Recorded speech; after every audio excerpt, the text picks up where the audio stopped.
9 News at 9 starts right now.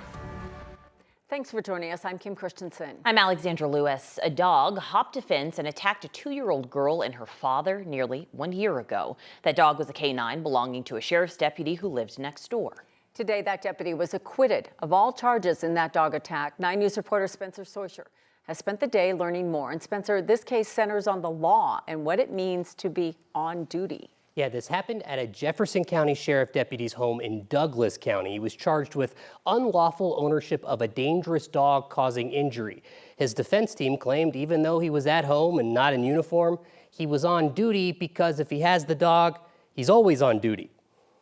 I guess I got out of the tent. I was fucking screaming and yelling. I was like, what was that? That was the sound of a police K-9 attacking a 2-year-old girl. This could have been much worse. Badge number 2240. A Jeffco Sheriff K-9 handler says he was cleaning the dog's crate when the dog hopped a 5-foot fence and attacked the toddler who was living next door. She has a few marks on her stomach. Mostly the leg has a laceration. That family's attorney says the bite broke the child's femur. And eventually the dog actually released the daughter's leg and turned its attention to the father, and so they were in a scuffle with the father, and he was injured. The Jeffco Sheriff K-9 handler, Zach Oliver, was charged with 2 counts of unlawful ownership of a dangerous dog causing injury. Based on the statute as written, that he is charged under.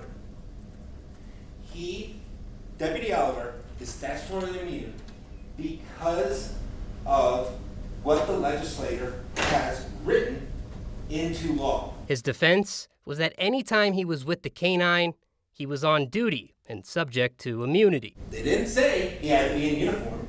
They didn't put in any conditions. Being at home cleaning up pee from your dog is not viewed as being on duty. That doesn't sit well with Republican District Attorney George Brockler. Dude's not in uniform. Dude couldn't exercise any other law enforcement duties. He wasn't authorized to make an arrest, a stop, an investigation, nothing in Douglas County. On Thursday, a jury acquitted Oliver on the charges. This is beneath law enforcement. Brockler says if state law provides blanket immunity for police K-9 handlers while they're off the clock, it's time to revisit the law. This is a law, my guess, was written by legislators who never thought that a member of law enforcement, let alone his agency, the sheriff's office, would try to exploit the language of on duty. Tonight we learned Oliver is resigning from the Jeffco Sheriff's Office effective next week. Since Oliver was acquitted, the dog was not ordered to be put down. The Sheriff's Office says the dog has not worked since the attack and it won't be returning to the Jefferson County Sheriff's Office. Spencer Soisher, 9 News. The wildfire smoke returned today, giving you some video here taken of the Denver skyline about 2:45 this afternoon as the haze moved through. Kind of a murky day in the middle of the summer, Kathy. Yeah, day 3 of the murk and the haze, kind of the gray skies. There were some light showers in the Denver metro area, but the heaviest storms again north and south of the city. And it's a little bit hazy out there right now in Denver, but it's not a bad evening. Temperatures out there are pretty comfortable as well. We're down to 75 here at the studio, 69 at DIA, and 65 in Fort Collins. A line of severe storms is tracking across northeastern Colorado along that I-76 corridor, dropping 1-inch diameter hail, creating rural flooding in Hereford and also the town of Nunn. We also have a severe thunderstorm that dropped some hail and also some flooding produced by this cell, and it is showing some signs of rotation as well, so we're watching it pretty closely there in rural areas of eastern Adams County. A lot of hail reports coming in, and the rain continues in northeastern Colorado. These storms will be moving out tonight. Tomorrow looks a little bit warmer and drier, and then by the time we hit the weekend, it just looks downright hot as the summer heat makes a comeback. Coming up, we'll check the radar again and let you know about the smoke and haze and when we might see some improvement there. In El Paso County tonight, federal agents are searching for 2 people they say are in the country without authorization after ICE agents shot into their car. This happened in Black Forest this afternoon, northeast of Colorado Springs. ICE says the driver of the car tried to ram the agent with the car. That's when ICE agent fired 3 shots into the car. So far, no reports of any injuries. ICE says the 2 people got away and abandoned that car. Federal agents are still looking for them tonight. State troopers say they're seeing more crashes on Colorado roads caused by wrong-way drivers. 9 News reporter Shalima Maharaj joins us along I-70 in Jefferson County. And Shalima, you talked to CSP about why they think this is happening. That's right. Now, troopers say it's really hard to pinpoint one cause. It could even come down to a driver who is just unfamiliar with the area. But even so, that is a major safety concern. With miles of open road, you really can go your own way in Colorado. Just not that way. It happens so often now. Colorado State Patrol says the state saw 116 crashes involving wrong-way drivers in 2024. That's a nearly 20% increase over the year prior. So far this year, CSP has counted 58 wrong-way crashes. Was this something that you guys were expecting to have on your radar? No, absolutely not. A crash on July 21st on Highway 285 involving a wrong-way driver killed 2 people. The month before, there was another deadly crash involving a wrong-way driver. This one on I-25 near Spear Boulevard. It could be impairment. It could be a medical emergency. It could be someone that doesn't know their way. There's multiple reasons why this is happening. The Colorado Department of Transportation says the #1 cause of drivers traveling the wrong way is poor driving behavior, usually driving under the influence. CDOT has signs posted and markings on the pavement trying to clearly show the right and wrong way to drive. But until people can figure it out, CSP is warning drivers to keep an eye out. Expect the unexpected is what we're basically saying. That could be our tagline for the year, expect the unexpected. Now, CSP says that once you've been able to put some distance between yourself and that driver, it's important to get somewhere safe and call 911. In Jefferson County, Shalima Maharaj, 9 News. At least 2 people on bikes have been hit and killed by cars in the Denver metro area in the last 2 weeks. Safety advocates say that's a problem. The most recent crash happened early this morning in Aurora. Police say the 28-year-old man was crossing Havana near Exposition when he was hit. Officers are looking at speeding and alcohol as possible contributing factors. That crash happened on the same day. 21-year-old Salih Koch was laid to rest in his native country of Turkey. He died after he was hit by a hit-and-run driver at 38th and Tejon. Denver Bicycle Lobby is preparing to install a ghost bike at that intersection this weekend. Every time one goes in, there's always an ask afterwards, right? It's not just putting up the symbol, but it's saying this shouldn't have to be installed here at all. CDOT says the state averages about 15 cyclist deaths a year, many of which happen during summer. So far this year, there have been 9.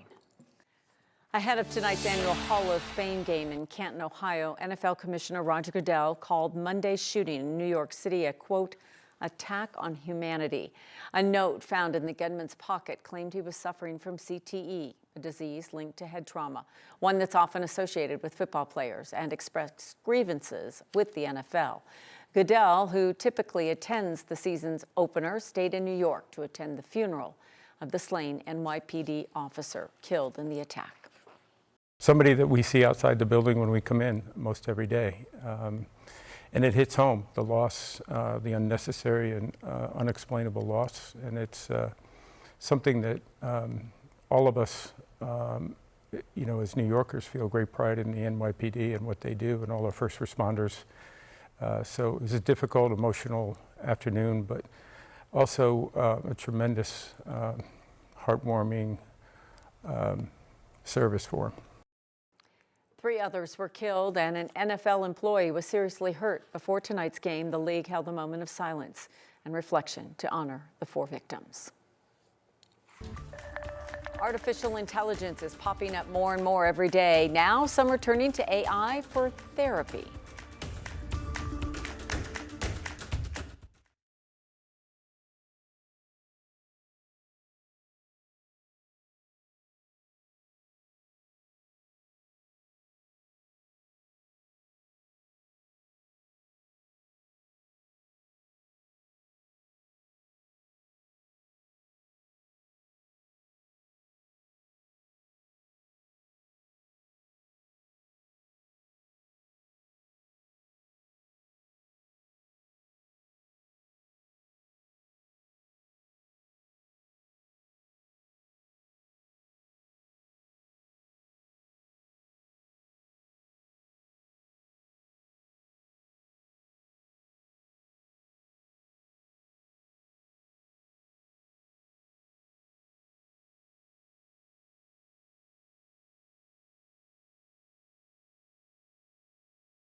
You're hearing a lot about artificial intelligence programs in the news, apps like ChatGPT and programs made by Google and Facebook.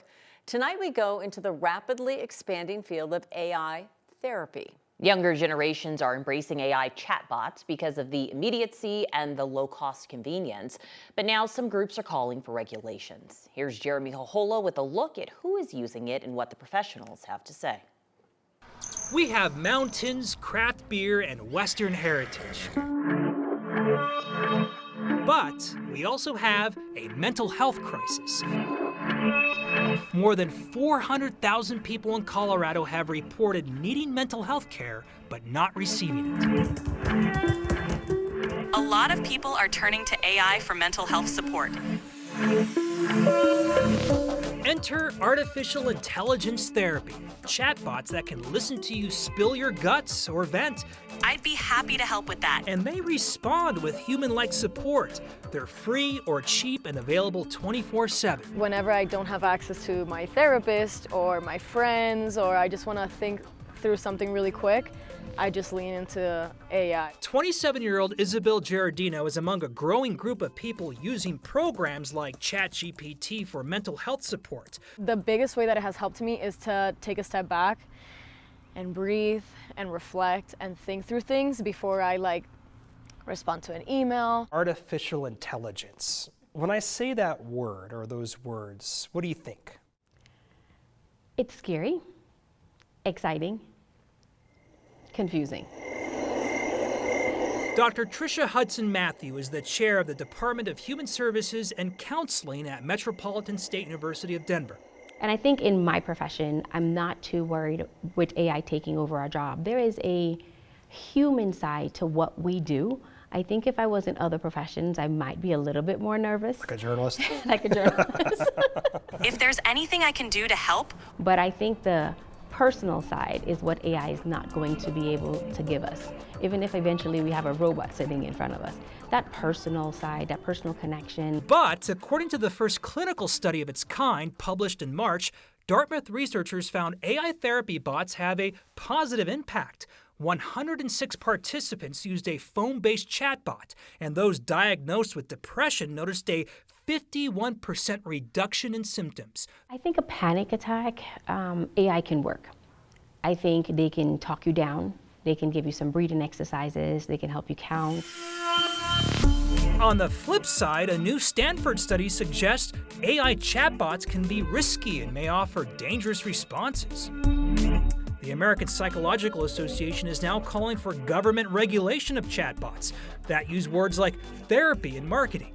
If you're calling yourself a therapist, which is a licensed term in most states, you're really putting people at risk of not questioning when something seems wrong, not listening to their gut. We already know people have a tendency to defer to automation bias, which is we trust the tech more than we trust ourselves. And in this case, you're just putting even vulnerable people at greater risk. Who should not use AI for therapy? Anyone with a serious diagnosis should not use AI for therapy. Hello, it's Jeremy. How are you doing? Hey, Jeremy. I'm doing great. Thanks for asking. We decided to interview one of the most popular AI programs today, ChatGPT. People often come to AI programs like me for help with everyday stress, anxiety, or feelings of loneliness. Are you able to pick up if someone is experiencing a crisis? I can recognize certain patterns or keywords that might indicate someone is in distress or experiencing a crisis, and I'll encourage them to reach out to a human professional or emergency services. However, I don't have the same capabilities as a trained professional to assess or intervene in real-time crises. I found it interesting the chatbot repeatedly said it wasn't a replacement for real human therapy. My support can be a useful immediate aid, but it's not a replacement for professional care. It can be a tool to help us, but we have to come back to ourselves and use and trust and lean into our conscious, our critical thinking, our analytical skills, and human connection will never be replaced by technology. For now, Colorado's Department of Regulatory Affairs, which licenses professional therapists, says there are no plans or introduced legislation that would require chatbots to be licensed in Colorado.